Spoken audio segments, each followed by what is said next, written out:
Attorney, Sir Director, ang Pangulong Marcos mismo nung kasagsagan po nitong pag-iimbestiga sa flood control scandal, si Ombudsman Boying, ano po, at maging dati, no, at maging itong DOJ, ang sinasabi lagi, si Saldico ay tinutugis na. Ito pong affidavit nitong sila 18, si Saldico ang main starring po dito, ano po. And then, dun din po sa mga nagdaang pagdinig, Saldico. Tanong, totoo bang hinahanap ng gobyerno si Saldico? Sorry po, kayo po 5 araw pa lang dyan sa NBI. Ano ba balita po ninyo? Ano ba ang mga... Asan ba si Saldico, attorney? Starring din po sa affidavit na ito at starring din at inaamin mismo ni Saldico sa kanyang public video statement. And even in some, dito ho sa investigasyon sa Senado, yung John Paul Estrada at saka yung Mark Tiksay, itong dalawang ito,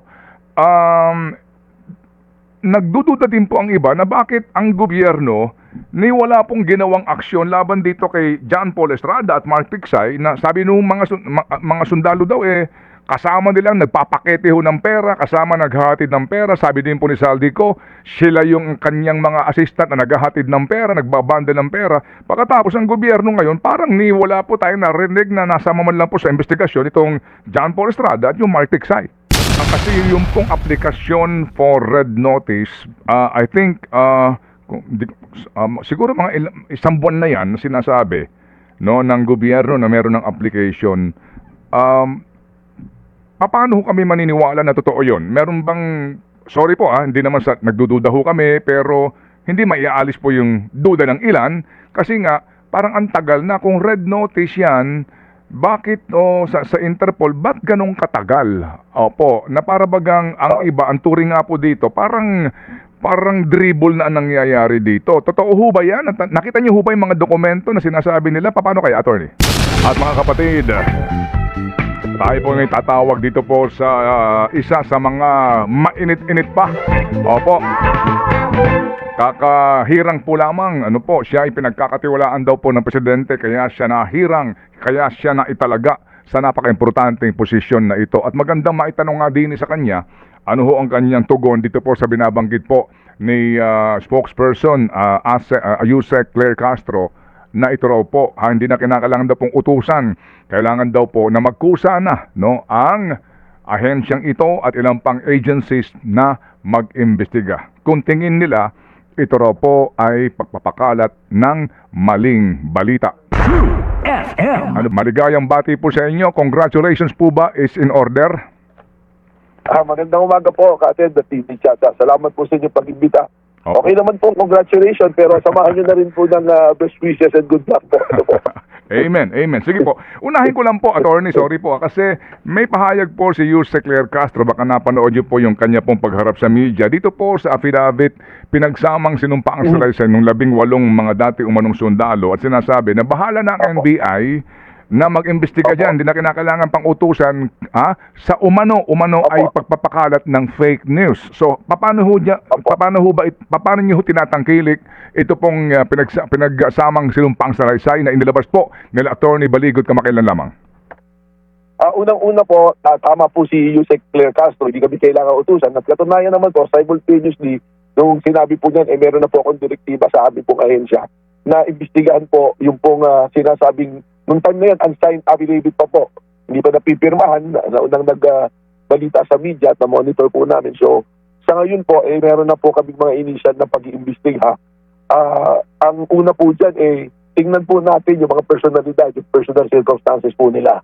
Dahil may iba-iba pong lumalabas na report, mga hindi pala Marines, may mga kwento po na sila ay hindi naman kasama dun sa grupo. So, doon po muna tayo at tingnan din po natin sino ang nasa likod nito, bakit naglalabas ng ganitong mga payag. At syempre po, we will also look into the allegation. Pero bago po doon sa allegation, ang titingnan po muna natin dito ay yung mga personalidad. Kung ano ba talaga ang pinanggagalingan at pinagbabasihan po ng kanila pong mga payag. Ayun. So, dalawang bagay ito mga kapatid. Dalawang bagay po sa mga nagbabakbakan na ngayon na maaga nakikinig sa ating programa. Alam niyo na, attorney, no? Itong mga kung kani-kanino kumakampi, magkaibang panig yan. So, sinasabi dalawang bagay. Aspeto yung aligasyon, laman ng affidavit. That's one, right? Opo, tama Okay. po. And then yung pangalawa, sino ang nasa likod ng affidavit na to? Yung mga may gawa nito at ang nasa likod nila. Okay. Sige, sa dalawang aspetong yon, ano mas matimbang? Well, parehas pong matimbang yan, kasamang pero bago po tayo dumating doon sa veracity, katotohanan ng sinasabi, tingnan po muna natin sino yung mga nagsasabi. Pero halos simultaneous po natin gagawin yan. Mhm. At sa katunayan, kasamang pasensya na lang, hindi ko pa pwedeng ma-divide sa dahil kinukumpleto namin. Meron na po kaming mga initial findings just yesterday. Okay. Kung ano po, pati po yung mga sasakyan ginamit, sino ang nag-reserve sa Club Filipino, parang yung pagkaka-organisa po at inoobserbahan po ng aming team, pati yung mga lumalabas na video kung paano po. At Okay. kung ano po yung motivasyon. At sasabihin ko na rin po, ako po ay hanga doon, nakikinig po ako sa programa nyo kahapon para po kayong, pwede po kayo sa NBI, the way na inimbestigahan nyo po, examine si Atty. Balicod Parang gusto namin kayo isama sa team para po may magaling magtanong katulad nyo. Ito. Oh, may sideline ka na. Hindi. Oo.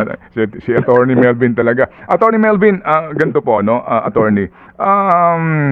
Inamin naman po kahapon sa amin, Attorney Baligod, na ang sasakyan ay pag-aari ni Mike Defensor, yung ginamit, no?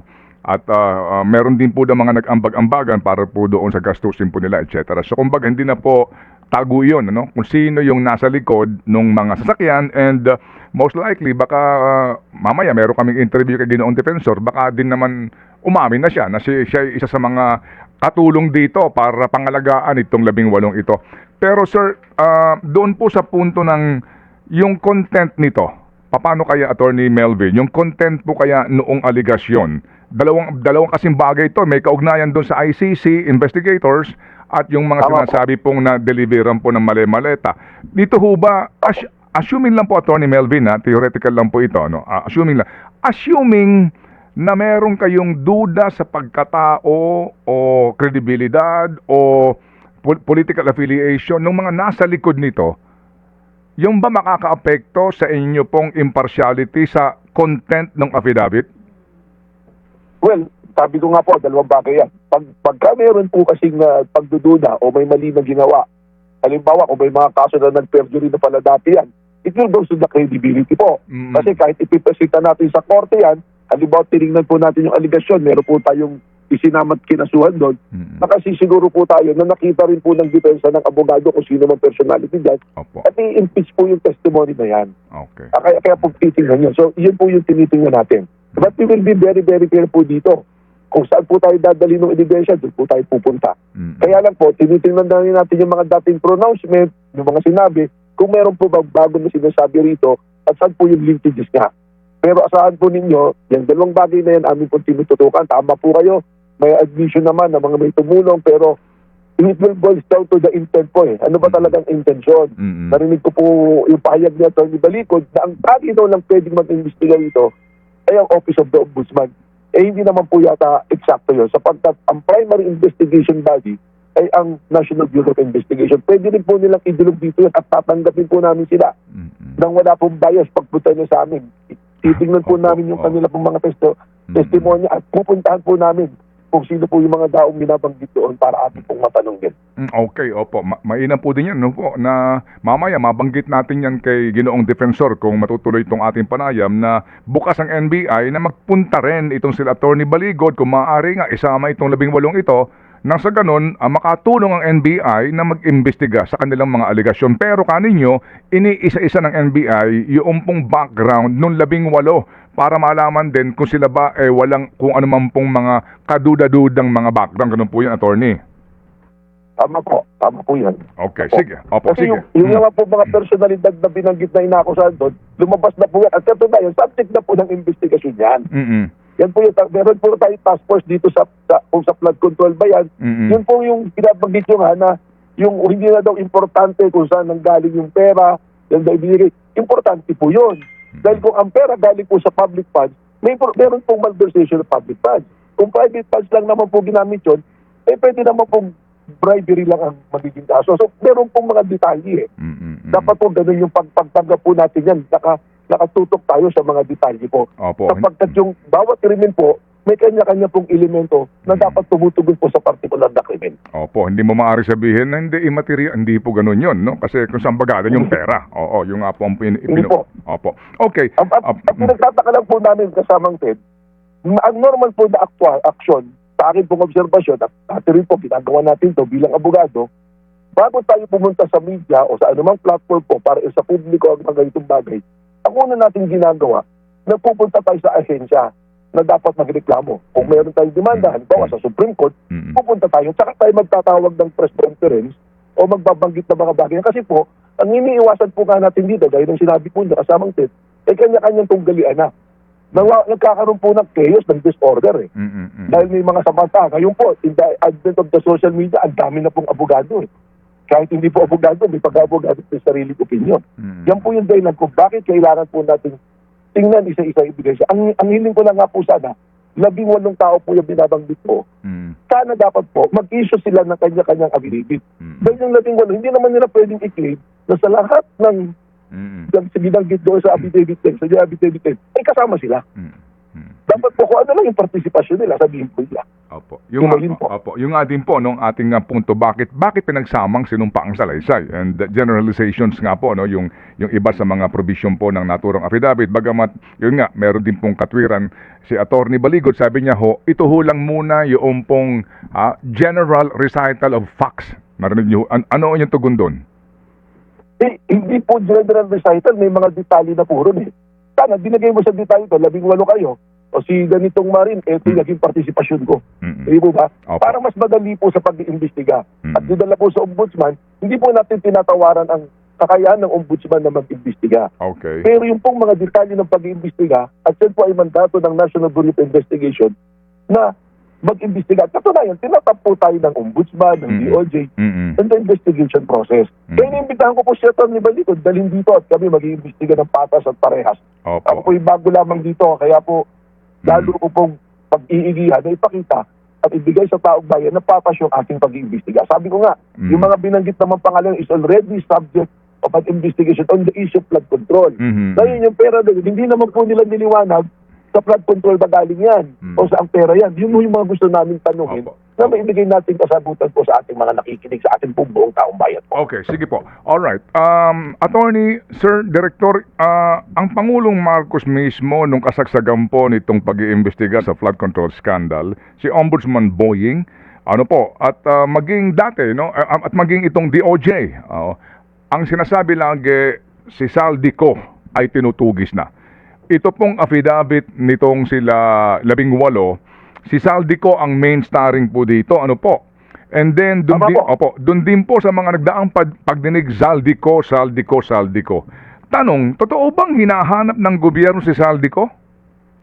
Well, dumating po ako dito, isa po sa mga una kong katanungan yan. Captain, alam niyo naman po, pang-limang araw ko po ngayon araw na to, pero isa po sa una kong tinanong, yung po mga high value personalities natin, at kasama po si Saldico. Apparently, ang report po sa akin, we applied for a red notice and may mga documents po na ni-require ang Interpol na amin na pong tinugunan at ipapalo po namin kung ano po kasagutan. So, hinahanap po natin. Ang mandato po sa atin ni Pangulong Bongbong Marcos, ang direktiba po niya, in line to his directive, hanapin lahat ng mga tumatakbo po sa batas na para panagutan po nila. Okay, so kasi yung pong aplikasyon for red notice, I think siguro mga isang buwan na yan sinasabi, no, ng gobyerno na meron ng application. Paano kami maniniwala na totoo yun? Meron bang, sorry po hindi naman nagdududa ho kami, pero hindi maiaalis po yung duda ng ilan kasi nga parang ang tagal na. Kung red notice yan, bakit sa Interpol, ba't ganong katagal? Opo, na para bagang ang iba, ang turing nga po dito, parang dribble na ang nangyayari dito. Totoo ho ba yan? Nakita niyo ho ba yung mga dokumento na sinasabi nila? Paano kaya, Attorney? Pinapasubmit ko po sa akin lahat yung mga dokumento. Hayaan niyo po, kasamang Ted, ang commitment ko po sa inyo, once the document is submitted to my office today, balikan niyo po ako at igaharap ko po sa inyo yung mga dokumento po. As long as it's not classified po, at alam niyo naman po, may mga ganun po na tagging po yung mga dokumento po. I know, that will be, definitely po hindi maaari yan na makita ng iban. Anyway, sige. So, sorry po, kayo po yung 5 araw pa lang dyan sa NBI. Ano ba balita po ninyo? Ano ba ang mga asan ba si Saldico, attorney? Well, may iba-iba pong report. Of course, ang pinakamadol document natin, based on this latest document, yung po doon sa pinanotarize po niya na dokumento. Mm-mm. Pero meron pong report na meron siyang kakancel yung passport niya, kaya hindi siya matugis dahil meron siyang golden passport o Portugal. So, yun po yung mga report na sinasabi po sa atin. Okay, sige po. Yung starring din po sa affidavit na ito at starring din at inaamin mismo ni Saldico sa kanyang public video statement and even in dito ho sa investigasyon sa Senado, yung John Paul Estrada at saka yung Mark Tiksay, itong dalawang ito. Nagdududa din po ang iba na bakit ang gobyerno ni wala pong ginawang aksyon laban dito kay John Paul Estrada at Mark Tiksay na sabi nung mga sundalo daw kasama nilang nagpapakete ho ng pera, kasama naghahatid ng pera. Sabi din po ni Saldico, sila yung kanyang mga assistant na naghahatid ng pera, nagbabanda ng pera. Pagkatapos ang gobyerno ngayon, parang wala po tayong narinig na nasama man lang po sa investigasyon itong John Paul Estrada at yung Mark Tiksay. Siguro, yan na nga po yung sinasabi ko, Kated. Maganda talaga dalhin po dito na formal yung mga reklamo sa National Bureau of Investigation at umasa po kayo na ating pong susundan yung mga lead na yan. Ipapatawag po natin, isasabuhin na po natin yung mga binabanggit na tao.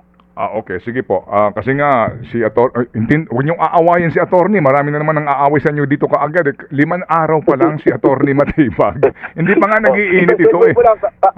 Segue ko lang ha. 5 araw pa lang po ako rito pero 5 malalaking huli po ang aking pong ginawa dito. At ngayon nga po, ito ngayon, meron po kaming press conference doon sa aming malaking huli kagabi. Pwede ba namin matikman po ang niyan? Sino ba nahuli-huli? Baka si Saldico na yan. Ano po to? Yung nahuli po namin is one of the most wanted po sa Korea po. Nakatakas po nung January 1 po. Okay. Korean in few minutes po, I'll be stepping in po doon sa press conference po namin. Okay, sige po. Okay. Apo. Thank you.